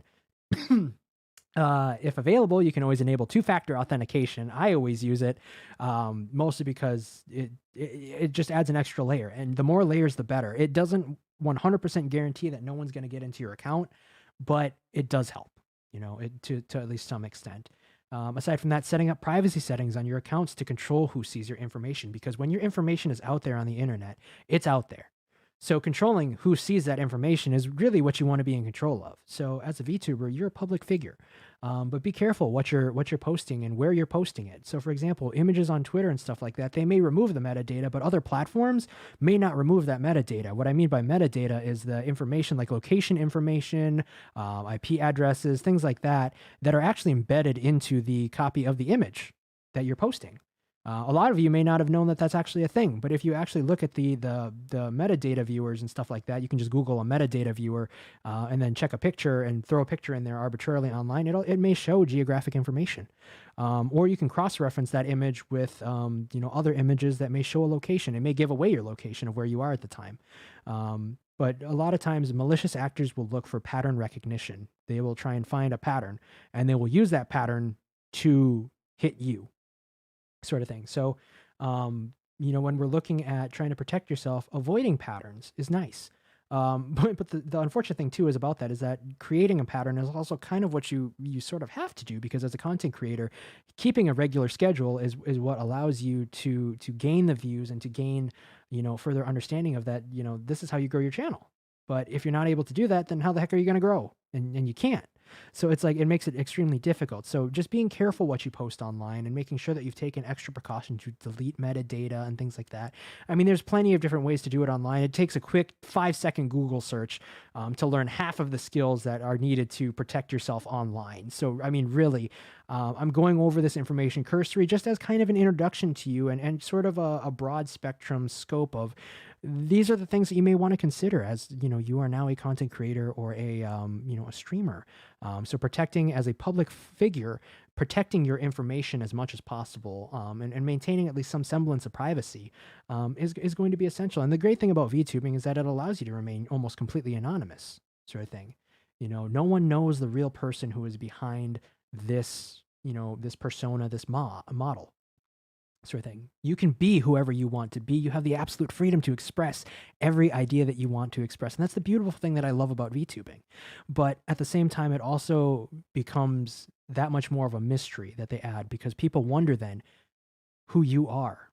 Obviously there's a person behind this model, this persona, and they want to know them. And especially some people who may take it a step beyond, healthy bounds, where they want to know it because they love that VTuber so much, they want to know everything about them. Well, yes, but there's also the respect aspect. And that's the one thing that I ask personally of all of my viewers and everything, is that you respect the information that I put out and the content that I put out is meant for you guys, for sure, by all means. But at the same time, I also ask that you respect that the person who is behind this model has a private life as well, and I do things that I want to do personally and that I don't want, to be actively publicized, not to say that it's bad or anything. Everyone has things that they don't want other people to be involved with, be it your actual line of work. In my case, that is one of the big ones. I don't want people to be involved in my current line of work. But I'm disseminating this information at least so that way it allows other people to have at least some idea of, safety and what they can do to further protect themselves, because that makes, jobs like mine significantly more easy. It makes it easier to do, and it makes it so much better of an outcome in the end. So, just expressing that caution and setting up your privacy settings so that way who sees your information. In addition to that, using caution when with unsecured Wi-Fi connections. If you're joining an unknown network, a lot of times it could potentially have risk for having a malicious actor on there, and they could be observing what data is being transmitted between there. It may not be 100% encrypted, or it may be intercepting the information and then forwarding it out. So that way it keeps copies of it. That's a very common one. If you're sitting in a internet cafe, or if you're sitting in a cafe, period, I've seen and observed, as well as practiced, setting up middleman or man in the middle, Wi-Fi things that maintain where it's like the person will connect to air quotes, what they see to be an unsecure network. To me, it's one-sidedly secure. And I just view all of the incoming traffic in between it, and then it forwards it out to the actual actual Wi-Fi that I'm connected to, and it'll just send it out signal, but it's all the information's being funneled into the middle and then sent out again. This is what we were trained on. But again, this is also what malicious actors are doing as well. And that's why you have to express caution when you're joining an unsecured Wi-Fi connection. Even if it's of a phone kind of thing, the mobile phone can be a very, very interesting tool in which you can run full computer systems on versus, what you used to be able to do where it's just making phone calls and stuff. So, that is one other cautionary thing. Discontinuing online communications with anyone who's rude or harassing or abusive. You don't need to deal with assholes. Haters gonna hate, If you guys don't enjoy the content that I put out, that doesn't mean that I have to keep talking or interacting with anyone, right? Sort of thing. Just as if anyone's being abusive or harassing, I don't need to engage in that kind of thing. It's a choice. And I would say the best option, especially when someone is being rude or harassing or abusive, you don't engage it. You disengage. They'll lose interest eventually. And if they don't, you can always report them. You don't need to tell them, I'm going to report you. No, just report them. Easy as that. Don't share too much personal info on social media. I'm remaining very, very vague and very general about what I do. And in addition, on the social media and stuff like that I put out, I remain very, very vague on what I do. I have a lot of skill sets that I appreciate and I enjoy and I love doing, but I don't share a lot of that because it's information that doesn't apply to who Grim is. In the terms of the VTuber persona that I am placing out in public kind of thing. There's a lot of things that I love doing and that I enjoy, but it's not stuff that really applies. So I don't incorporate that, if I refer to it as a thing that I've done in my past life, that is usually along the lines of that kind of thing. A lot of VTubers refer to their past life, which is kind of just stuff that they've done in their personal life. In this case, since I am a ghost, that is literally my past life. So, that kind of thing. And then, of course, you always have trusted family members or friends, and talking to them. They can be an invaluable resource during these times because you not only need the physical support, you also need the emotional and the mental support when you're going through, shit situations like these. I mean, it sucks. By all means, it sucks. But, in addition to that, if you believe that you're being harassed, speaking up about it and reporting it to a person of authority, the proper authorities or the proper channels, and seeking out maybe help of a counselor to help you through the emotional abuse. Again, I'm not someone who is, absolutely like, I'm not a psychologist. I'm not, by any means, in air quotes, expert in any of the psychological matters or anything like that happened during this. I do hold an expertise in the area of cybersecurity and cyber investigations, but I'm just giving you guys some cursory information on kind of what I know. Also, welcome to the chat. So the topic that we're talking about right now is cyber investigation, cybersecurity, and kind of protecting yourself online as a VTuber and as a streamer, and as basically just anyone online. So, this will be available as a VOD at the end of the stream, replayable. So if you are interested or if you would like to kind of go over the full kind of discussion again, by all means, and this goes for everyone who is in chat right now or watching the video from at home. If you guys are watching this from wherever you are, or whatever time you're watching this, if it's in the future or currently, by all means, these resources and this video is going to be available to you as a resource to ensure that you have all the resources that you need to keep yourself safe online. That is the first, that's one of the biggest things that I wish I'd considered, especially when starting as a VTuber, that I had someone talk to me about. But, that is currently what we have. Now, the last bit of this is our Q&A. So I will now open the floor to any questions that any of you may have in relation to the topics that I've discussed so far. Again, we've covered everything from what to do if you've been hacked or doxed or swatted, different resources that are available to you. We've also covered, oh goodness, what else? We've covered all the different cyber crimes and stuff like that could happen: catfishing, phishing, scams, privacy breaches, data breaches, censorship, swatting, doxing, cyber stalking, all that good stuff. And just kind of generally how to protect yourself online. So, I'll open the floor now to if anyone has any questions or not. no, there is no such thing as a dumb question. So, if you do have any questions or you think of any, again, I'll be addressing questions like this in other videos as well. So definitely, if you don't, think of a question now, by all means, definitely drop it below in the comment section or in the chat. And I can answer it at a later date if you'd like, or if it's something that we need to research more on, we can do that. Or I can give you kind of more of an in-depth explanation. If it's a more of a lengthy question or a personal question, I'd rather prefer it be DM to me on Twitter, especially if it's related to a situation that you've gone through as a as a victim of a cyber crime or anything like that. But otherwise, if not, and it's just kind of more of a broad general question, by all means, ask away in the chat or in comment section. On Twitter. Again, I'm more than happy to answer any of these questions that you guys have. So, but otherwise, I do have a couple questions that I've had DM to me prior to the the stream here. So let me just quick pull those up.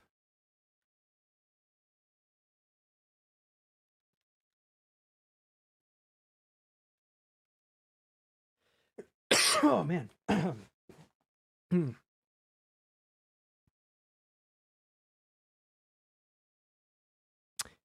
Let's see. I don't know what to ask though, but I have a favor to ask though. Sure. Yeah. What's up?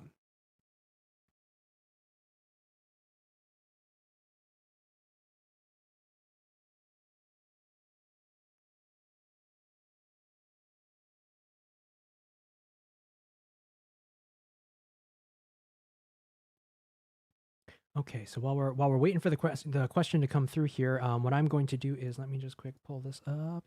Kind of unrelated to the topic we're discussing right now. So go ahead, you can ask. I'll see what I can do.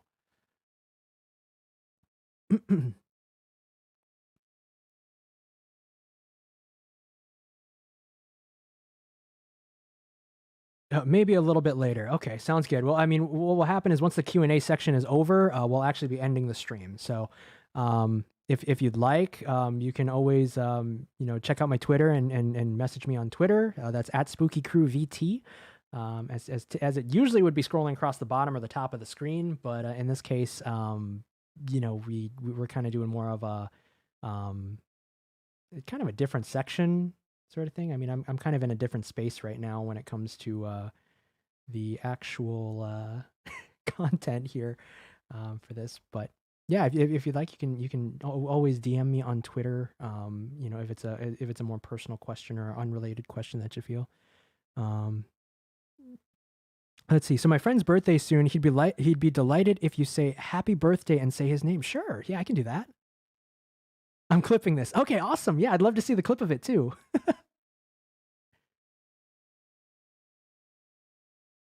And let me actually switch my background here a little bit too, so that way we can let's see here. Let's go back to my main room here. So there we go. And let me just move myself over a wee bit. There. And oh goodness. Okay, are all my ghost buddies here? Yes, they are. Okay, cool. All right. So introduce yourself and say happy birthday, Zephania. Okay. Did I say that right? Zephania? Zephania?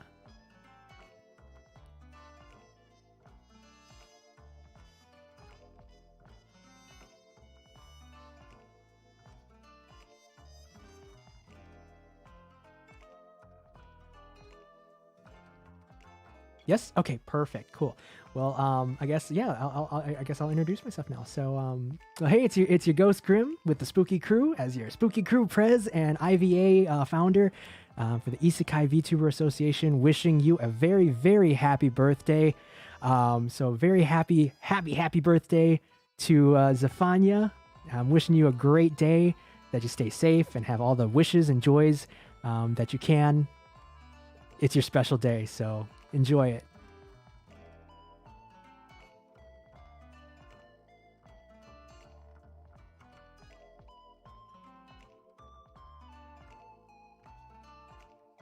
Oh, great. I did say it properly. Okay, cool. You're very welcome.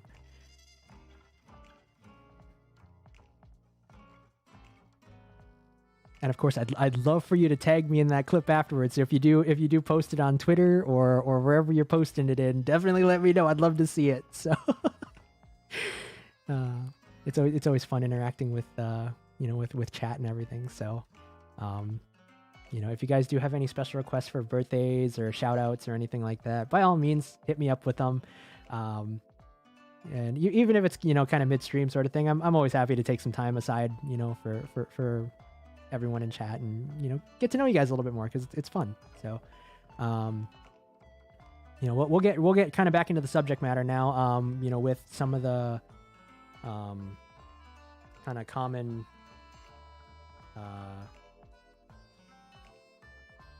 common cybersecurity questions sort of thing, and then a couple that I've been asked. So when people are asking, especially about like cybersecurity and digital forensics and stuff like that, there's a lot of different questions and stuff like that, like what should I be using and what do you recommend and things like that. So we have a lot of different things. So it's great to have things available and things that you can do. So let's just get kind of right into it. So when you're using different tools, and that's the biggest question that I think I've received here, is what tools should I be using to protect my information first and foremost. So the things that I use, typically I use a VPN. So what that is, it's a virtual private network. For those of you who don't know what it is, basically what it does is it changes your IP address, and I'll define this in as simple terms as I possibly can. It basically it changes your IP address to a kind of a generalized one that is provided through a VPN service. So the ones that I would suggest are Surfshark VPN, Proton. Those are two great services. They are paid, but Proton actually has a pretty good deal going on right now as well. They also have a mailing service that you can use for burner emails and stuff like that. I'm not going to get into that, but those help with covering up your IP address, so that way it makes it harder for hackers to relay it back and track you. A lot of times your IP address, people are always wondering, oh, well, what's all this hubbub and all this talk about my IP address? Well, your IP address potentially gives away some location geographic information. So, when you backtrace an IP address or things like that, it could show, a generalized location or a general ping of where you are. A lot of times it doesn't get too specific, but some people, depending on their IP address and where they're located and what internet service provider they're running through, it may be, the exact position.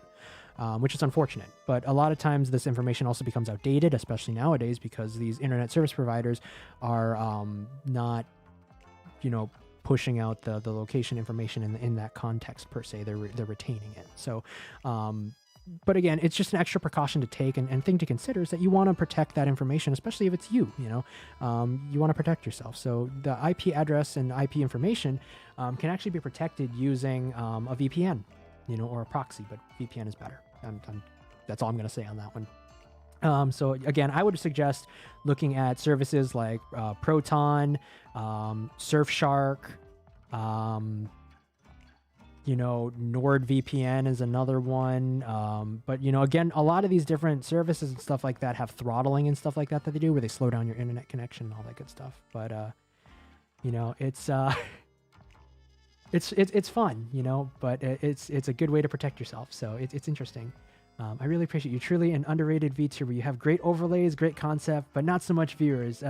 Genuinely nice advice is you're a spooky VTuber. Or thank you, spooky VTuber. I appreciate it. You know, I'm still growing. So you know, any likes, shares, and all that good stuff, subscriptions, really do help out the channel in growing and everything like that. And again, if you guys are watching this at home and took at least a little bit of information off of this one, I would sincerely appreciate the subscribe. You know, I'll be doing more videos like these about different subject matters of becoming a VTuber. Again, today was just the cybersecurity one, but next week, you know, we may be doing something else, or you know, next month I may have another VTuber Academy episode ready. Again, it depends on my schedule, personal schedule, kind of when I'm ready to get all this information out. Again, I've been planning VTuber Academy for months on end now, so now that I've really had the drive and motivation to get through with it, this information I'm going to be, you know, again, throwing out there to everyone that I possibly can, because I want to make sure that my fellow VTubers and my fellow streamers on this platform and on other platforms are safe. You know, first and foremost, I want you guys to be safe and have a fun time. And, you know, that just makes it more fun for me then too, because then I get to meet all of you and interact with my chat and, you know, all of you guys here as well, who are fans and supporters. You know, it really makes it a great experience for me. And that's why I love these platforms, you know, and really getting to connect with people. So, you know, by all means, that share, that like, subscribe, anything related to promoting the channel, I appreciate it. It goes a long way for me. So, you know, definitely awesome stuff. But, you know, do consider doing that if you guys haven't already. But yeah, so, you know, when we're looking at VPNs and stuff like that, that is one thing. Password managers are another great one. When you're looking at like a password manager, you know, things like that, something to protect your passwords, because if you have the same password for everything, which the most common password back in 2012 was actually password 123. Like, I'm not kidding you. That was actually legitimately the most commonly used password back in 2012 for people. And then they added an exclamation point at the end. So if that goes to say anything, using the same password for every social media account, bad idea, because if they get into one social media account, that's already a huge cluster of information that you've, you know, gotten breached. So in turn, if you have different passwords for all of them, it makes it harder for the hacker to get into your other accounts, and therefore harder to track you or track your information, things like that. I shut location services off on everything that I have because I don't need location services unless I'm using a GPS. And at that point, I'm actually using a GPS. Thing. I'm old school like that, where I use, you know, the old tech like that, because it's like, it's not as tracked, it's not as integrated into the system. Google can't track where I am then, you know. It's it makes it easier, because in this day and age we have, you know, big conglomerates like Google or Amazon or you know, like Facebook, and they're constantly creating a profile on you and your information of where you are, what you're doing, what you like, what you dislike, what you talk about, because it's proven. They listen, you know, with the text to speech, voice to speech kind of thing, and they listen through your phone. That's why you get targeted ads. You know, say you were talking about, you know, diaper. I always use this one as an example when I'm talking to people. It's like if you talk about baby diapers, sort of thing, and then like 10 minutes later you get a Google ad for baby diapers. You know, it happens. You know, it's weird stuff like that. Or you're like, oh, I feel like Taco Bell or pizza, and then all of a sudden you get an advertisement for it. You know, that's because your phone is listening. So it's actively listening. You're connected. You know, and it intentionally, and it's proven that it does that. It's weird. If you never mention it, it will never pop up. If you never search for it, it'll never pop up. But if you mention it, it's gonna pop up eventually.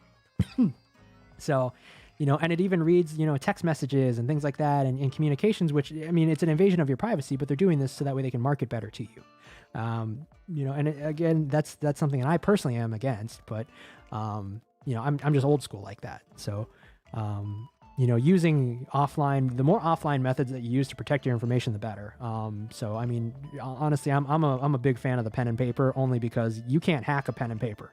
You can steal a pen and paper, but you can't hack it, which means that if you're stealing my pen and paper that has my information on it, that means you got into my house. If you got into my house, well, then we have some issues, kind of thing. Like, there's issues beyond that. That'd be the least of my problems. But you know, that's the kind of thing that it's like, it's taking that extra step to ensure that you're safe, you're secure, that kind of thing. So, you know, other questions that I've received, you know, what is like the difference between like an IDS and an IPS, which is like your intrusion detection system versus your intrusion prevention system. So, you know, the main difference between those two would be like, And then wow, then why I get stupid ads even though I never look them up. Right. So a lot of times that involves like the games you play or a commonality between, when you're looking at certain content on YouTube or video streaming services and stuff like that, you'll still get stupid ads because they mention the stupid ads and stuff like that in there, or it may overhear not just what you're saying, but what people around you are saying. So like if you go into a public place, obviously it's going to pick up on a lot of different information and a lot of stupid information. So, when I'm walking around with my phone and stuff like that, it's like, okay, well, great. Now it's probably just picked up on me needing Benadryl and like baby wipes and cucumbers and, like sandwich meats. When I didn't even mention that, it was like the soccer mom who was off to my left muttering about her shopping list. It comes up. It basically, it's just voice detection. But, things like that are based on your search histories or like it will then create an algorithm then that will like sort of predict what other things you are, sort of connected with or interested in.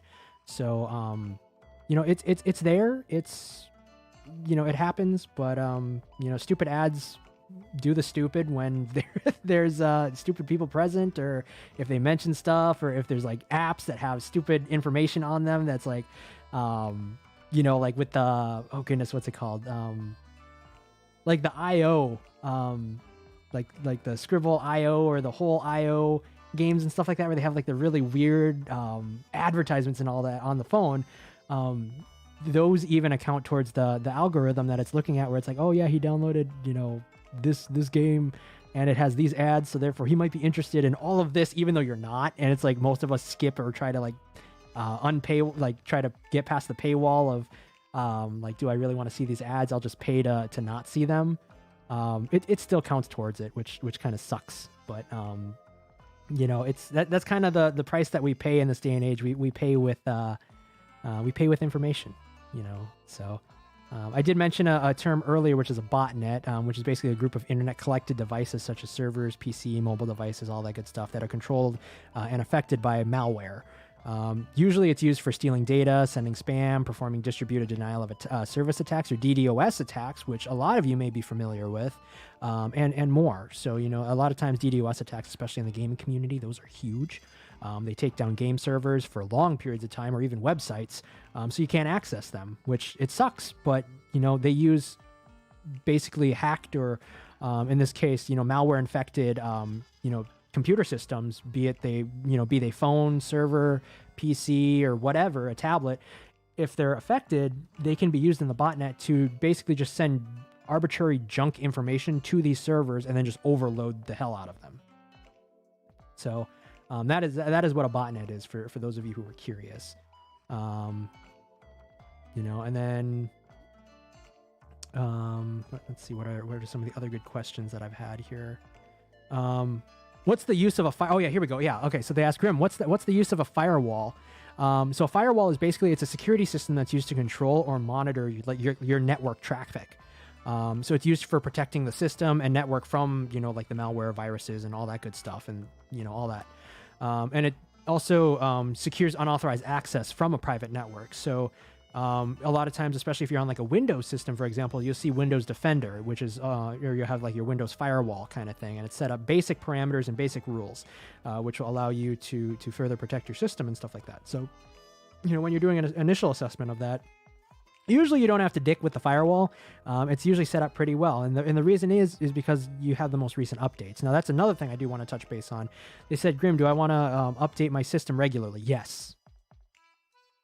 Like, I have no other reason to say yes, aside from the fact that when you get a security update, what that is doing is usually patching a hole in your system.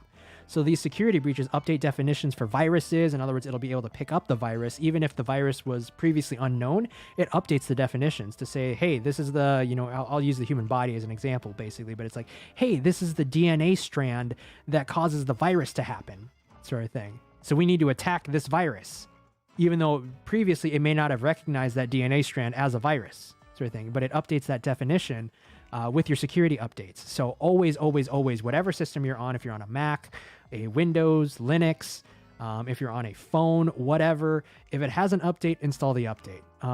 Now, if it's Windows 10 to Windows 11, on the other hand, fuck that. For all intents and purposes, I am not a fan of Windows 11, mostly because in terms of features versus what you're doing and what you're getting out of it, it just doesn't seem logical to me to upgrade. Especially when at this point they've had all the security process and all that good stuff. And there's been a ton of problems. I'm not even going to get into the tech problems of Windows 11 and compatibility issues and all that stuff. I would just, if you're on Windows 10, stick with Windows 10. If you're on Windows 8, stick with Windows 8. If you're on Windows 7 or XP or Vista, update your system, please. Like, that's so old and archaic, and they're no longer supported. Windows 10 at least has some support for it still. Windows 8 not supported anymore. Windows 7 not supported anymore. But they're relatively secure systems still to at least some extent. If you're using Linux, on the other hand, Linux is one of the most secure architectures or operating systems that you can be on.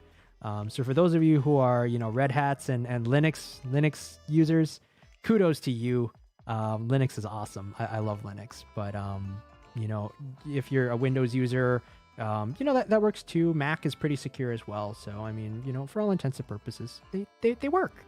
But just make sure that you have the most recent updates. A lot of times, especially for the security updates, I never fail to install my security updates, mostly because it patches all the little wormholes and everything that they can get through. So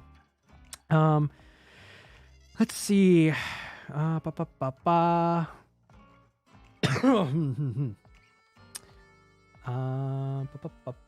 yeah, so what are some techniques used to prevent brute force hacking? So brute force attacks basically would be like a trial and error. So when a person is trying to break into your account, say a social media account kind of thing, they'll try and break into it, and they will just basically say like, okay, is it password 123? No. Okay, how about password 321? No. Password 1? No. 2? No. 3? No. Okay. Password 12? No. Password 123? No. Okay. Password 123 exclamation point. Ding ding ding, they got it. That's a brute force attack right there. So a lot of times, a lot of websites and social media, they have a lockout after X amount of attempts, which is great to set up. Some of them, some phones even have a wipe on X amount of failures. So it'll actually wipe the phone completely, so that way none of your information gets, compromised. But it also means that the person who has your phone at that point has also just erased all of your data, and you just lost all that, which sucks. So I mean, if it's stored on the cloud, great, you can restore it. If not, then okay, well, that kind of sucks. If not, they may be able to brute force it and compromise your information. So making sure that you have complex passwords. Usually the rule of thumb is 12 characters or more. Most of my passwords are significantly longer than that. I'm not going to get into how many they are, but they are definitely well over the 20s.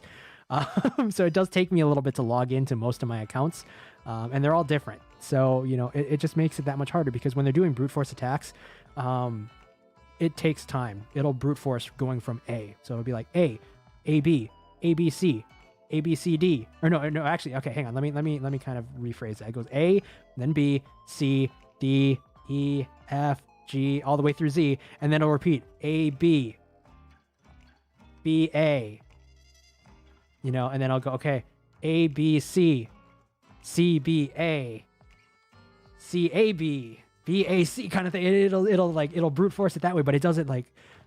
And so the longer your password is, the longer that process takes, because it has to get to the right one after procedurally going through it word by word. Now, if you include actual words in there and stuff like that, that also potentially can compromise the security of your password, because it goes through dictionary, which is a dictionary attack, but that's different. But it'll go through most commonly used words, like, for example, password 123. If you have the word password in there, it's going to test it, and it's probably going to come back with a positive on that one then. So, adding complex passwords where it's just a jumble of, like, just an absolute clusterfuck of letters and numbers and symbols, usually the best. It's going to get so much harder for them to brute force it. Then they actually have to do dictionary attacks, but dictionary attacks aren't going to work because there's no actual word in there, so it just makes it that much better. It's more secure. After that, you have attempted login attempts. Like I said, there's a limited login failure amount, so that way it'll lock your account or notify you of someone trying to get into your account. At that point, you can opt to change your password, or opt to whatever, and then two-factor authentication, adding that layer of security to avoid these brute force attacks, because even if they do get your password, if you have another layer on there, they're not going to have that extra added ability to view your phone over your shoulder sort of thing, to get that text message that says, hey, your entry code is AB39, A. So it's like, or getting the phone call or the email for it, or going through the actual authenticator apps and stuff like Google Authenticator. It's like they won't be able to view that, so it prevents them from getting through if they don't have the right tools to bypass two-factor. Now, some of them do have a way to bypass two-factor authentication. So unfortunately, when it comes down to that one, it's basically just changing your password and then, possibly maybe closing your account at that point. Because, if they're that, if they're that intent on getting you, they're going to try, sort of thing. So, those would be like the kind of the main techniques in preventing a brute force attack, at least. When you're looking at different common cybersecurity attacks and stuff like that, you have, of course, your malware, your SQL injection attacks, your cross-site scripting, denial of service or DDoS, man-in-the-middle attacks, like I mentioned earlier. You're going to have credential reuse, phishing, session hijacking. That's like the remote access, that you'll have like the air quotes, like the tech scammers, like this is tech support and we need to remote into your system to get rid of this virus sort of thing for you. That when they do that, they actually remote access your computer. They have access to everything in there. So whatever information you have stored in there, they can just copy it and then steal it. Credential reuse is more of a physical aspect one, where if you have like a proxy card or a like an NFC tag, security tag, they can actually physically copy that on your person. Or if you have like car keys and stuff like that, like that's more of like a credential reuse. Or so they'll steal your passwords or steal that and then reuse them for other sites and stuff like that to create credentials and breach accounts, further accounts and all that stuff, or just get into your account to steal all your information, or bypass a security system. So like physical. When you're doing like penetration testing and stuff like that, you may actually have to physically break into a site, so at that point, you may bring a like an NFC tag reader, or you may just bring your phone, because your phone is actually capable of doing it as well if it has NFC ability. You can actually clone NFC tags or RFID tags, which are the most common use for the security systems with proxy cards and stuff like that, where they just, they have the card on them, the little plastic card that they pop up to the door. And then the door, beeps because there's a chip inside there that reads it, and it'll say, this is the person going in and out. Well, you can steal it or scan the card just by tapping them, and you steal that data right there in just an immediate second. And then at that point, you can use their credentials then to bypass it, and then just use your phone as a tapper, and you'll be able to get right in. So I think bypassing that security lock. It's kind of rogue shit, but like at the same time, that is part of it. That's the physical aspect of more of a credential reuse. I'm just using that as a broad general example, but otherwise you also have credential reuses, online, where they're taking your credentials and then reusing it online for like, say, like an identity theft and things like that. So those are just some general considerations to keep in mind, and overall, there's a lot that goes into it. I could go literally hours on this subject matter for just a multitude of different topics and things like that, but that's just kind of a general gist of different cybersecurity attacks and stuff like that. So aside from that, oh goodness,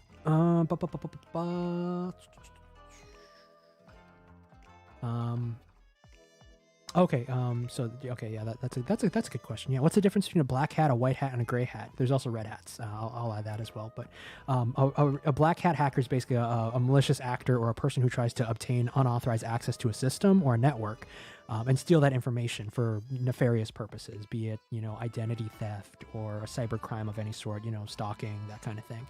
A white hat hacker, on the other hand, is the good guy. They're known as the ethical hackers. They are very well versed in ethical hacking tools, methodologies, Kali Linux, cough cough. They're also very well versed in organizing data and securing it, and the tactics kind of behind that. And they try to detect and then fix the vulnerabilities and security holes in the system. So a lot of top companies and stuff like that will actually recruit white hat hackers and stuff like that to purposefully breach their systems and say, hey, patch it. And then they'll go in, they'll find the vulnerability, and then they'll patch it behind them, sort of thing, and fix it up. a lot of online hacktivists and stuff like that actually fall under the gray hat hacker category. A gray hat is basically a computer security expert who may violate ethical standards or rules sometimes, but does not have malicious intent of a black hat hacker. So they may be doing it in a hacktivist kind of role. So that'd be like the, as you guys may have seen in my my stream announcement there, it looks like I got taken by Anonymous there for a sec.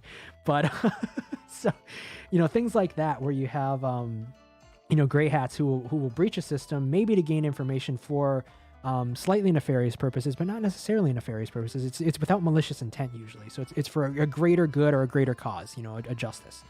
It's like whistleblowers and stuff like that can potentially fall under a gray hat hacker kind of role. Red hats, on the other hand, are just people who are proficient with like Linux, basically Linux operating systems sort of thing. So, they're proficient in hacking and, all that with Linux. So there's a bunch of different OSs and stuff like that, or operating systems that allow you to gain ability to hack. You can basically hack with any system, but it's just there are proper tools and channels and stuff like that that you can use, and they're more compiled in certain custom operating systems. So, like for example, Kali Linux is the most common one, but there's other ones that you can use for hacking. So.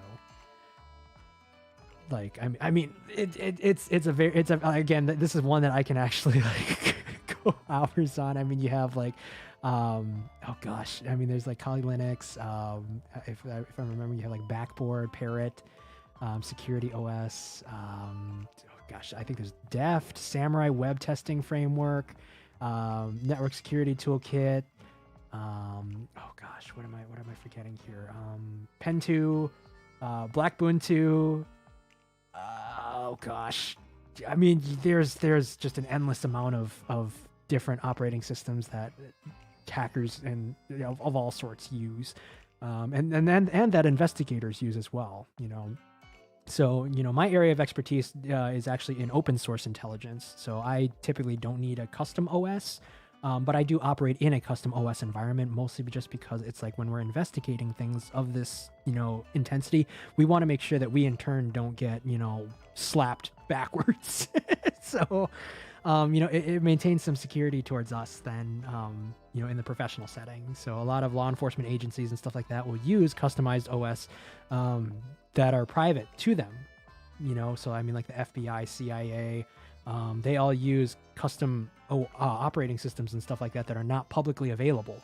They're actually built and created by custom programmers and architects and stuff like that will actually develop these systems and then give them the abilities that they that they need, to conduct their business.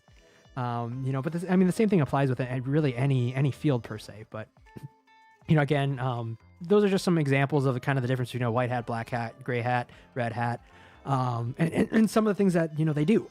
I'm personally not a hacker, but I'm more of the investigative end. So that is kind of what goes on here. And that's where again, like I said, that's where my area of expertise lies, and kind of where my my past life was. So currently the situation is very much different now, but I did want to get this this kind of out there so that way people can kind of learn from it. And if you do have any questions, again, I know this has been like a 2-hour stream. There's been so much information that I've covered in this. It's like information overload, but, in terms of the information that we're looking at and how to further sort of break it down, this was information that I really wish that I had initially when starting out as a VTuber. And so I hope that you guys found this information very helpful.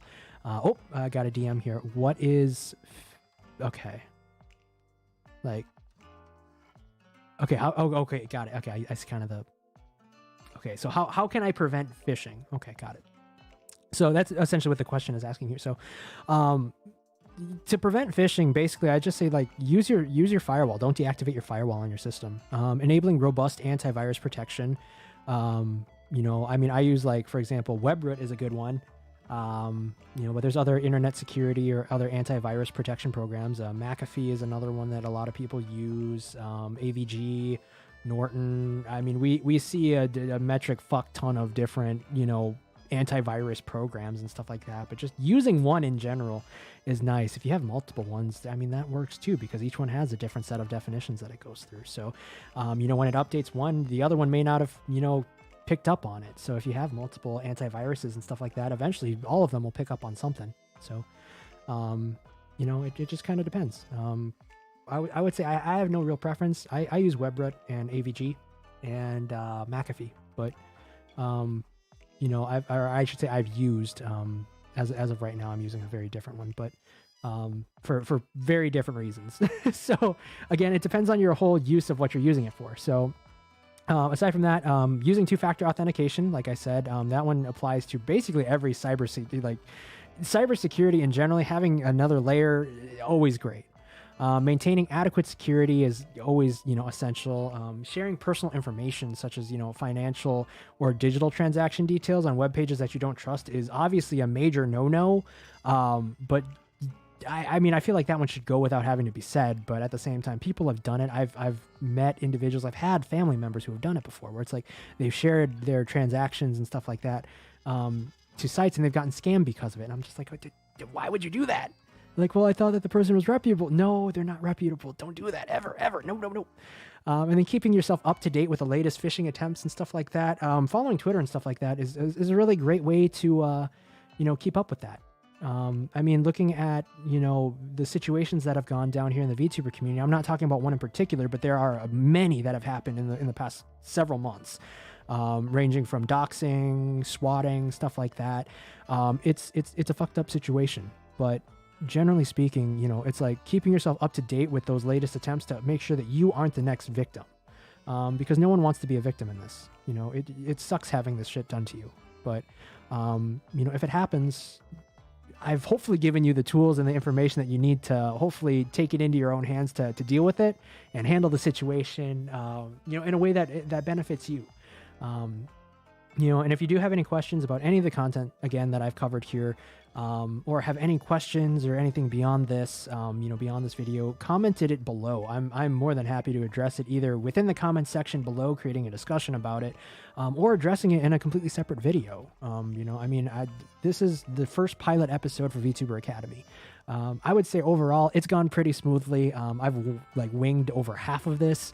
Mostly on the spot, but the rest of it has been like the PowerPoint and everything like that was all very much planned ahead of time, and kind of the information I wanted to cover. I knew what I wanted to cover, but the depth of which I was going to cover it, I didn't really expect it to go this deep. So, you know, having it at that point where we're able to go this deep, I appreciate it that you guys are taking the time to listen. And if you've listened to this whole spiel since I started, or you've rewound the video or look back on the stream, or you're just listening to it as a podcast, I mean, hell, that's awesome. That's pretty solid.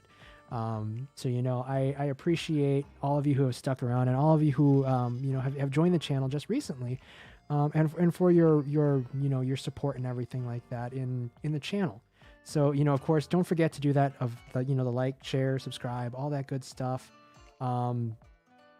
You know, I really appreciate it, and it goes, you know, like I said, I can't say this enough. It really does go a long way for me and for the channel. It keeps me motivated to keep creating this content for you guys, and to put out more of it, and at a more steady rate, sort of thing. So, you know, thank you everyone for joining me. I think what we'll do here is we'll go ahead and, you know, if there are no other questions, I do want to just quick check to see, are there any additional questions here in chat? If not, no worries. You know, I would say speak now or forever hold your peace. I will give you guys a quick second. And then should, you know, should anything come up here, we can, go ahead and clear stream. So, I'll just move to this one as a thank you for joining. But, I'll hold here for just a sec, just in case any additional questions pop up, because I know a lot of people are joining and then leaving and joining and leaving kind of thing. So, we did cover a lot of content. So, if there is, you know, again, no worries. Let me actually quick move myself over here a little bit. There we go. But yeah, I mean, we've gone over quite a lot. So, you know, I don't blame you guys if you guys are a little flabbergasted or kind of blown away by the pure amount of information that I've just thrown at you. It's a lot to take in. But I hope this information was useful to you, or is useful to you as of right now. you know, or in the future. You know, I hope you never have to use this information. This information is great to have, but I hope you never have to use it, honestly, because, I mean, being part of a situation like this sucks. So if you've had to use it, my heart goes out to you. But if, you know, this is something that you never have to use, at least you're aware of it. And I'm glad that you guys have taken, you know, so much away from it, because, I mean, this, you know, this information is essential information that should be something that is common for everyone, you know, that's disseminated to everyone. But if they're not able to get this information, you know, unfortunately, they're not able to take the steps and the measures to further protect themselves. So, you know, my goal here is to make sure that all of my fellow VTubers and everything like that, we're supporting each other. And this is my way of supporting you guys. You know, providing this information to help protect yourself, and so that way you can enjoy doing what you're doing, creating the content that you enjoy, interacting with your chat in, you know, the fun ways, and just overall having a great time. I mean, VTubing has a lot of perks. It's got a lot of, you know, the pros that really majorly outweigh the cons. I mean, really, this has been by far the most rewarding and fun thing that I've done, you know, on YouTube, and my YouTube career has been fairly extensive. So this is by far been one of the more rewarding things that I've done, and I have found a true enjoyment and passion for it. So, you know, I'm sure you guys will see more of me in the upcoming year. I don't plan on graduating anytime soon, but, you know, definitely if you guys enjoy it, you know, hit that subscribe button, hit the bell notification icon to see when I go live, and of course follow me on Twitter at SpookyCrewVT for the updates as well. We also have the Isekai VTubers Association, which is the small community that I run for VTubers and VTuber support staff. So if you guys are interested in that, by all means, you know, hit it up. You know, it's there on my Twitter. So if you guys are interested in learning more or interacting more with the Spooky Crew, so all of us at the Spooky Crew, not just myself, or, you know, interacting with, you know, any other fellow VTubers or, you know, content creators, by all means, you know, join us. That is what we're there for. So again, I do want to forewarn that one is not a fan server. So, you know, the fan community, I'm kind of flushing that idea out right now and kind of figuring out how that one's going to go. But as of right now, yeah, we'll go with that one. So thank you everyone for joining me on this stream. It's been an absolute blast.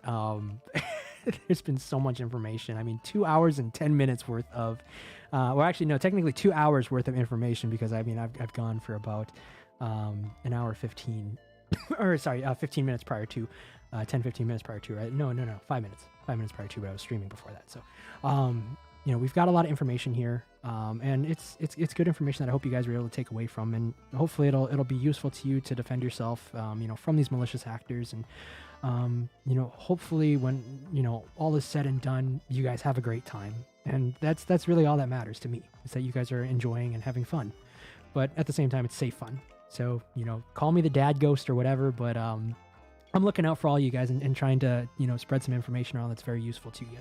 So share this with your friends, share this with your VTuber buddies, upcoming VTubers, all that. You know, this has been your Ghost Grim, and I'll be signing off here. So you guys stay safe, have fun, take care, and I'll see you on the next stream. We'll probably be doing like a game stream later today. We'll see. But I appreciate everyone who's joined me in chat. So we'll see you on the next one. But definitely take care. So let me quick, oh, there we go. Okay. So yeah, so thanks guys, and we will see ya later. Done it.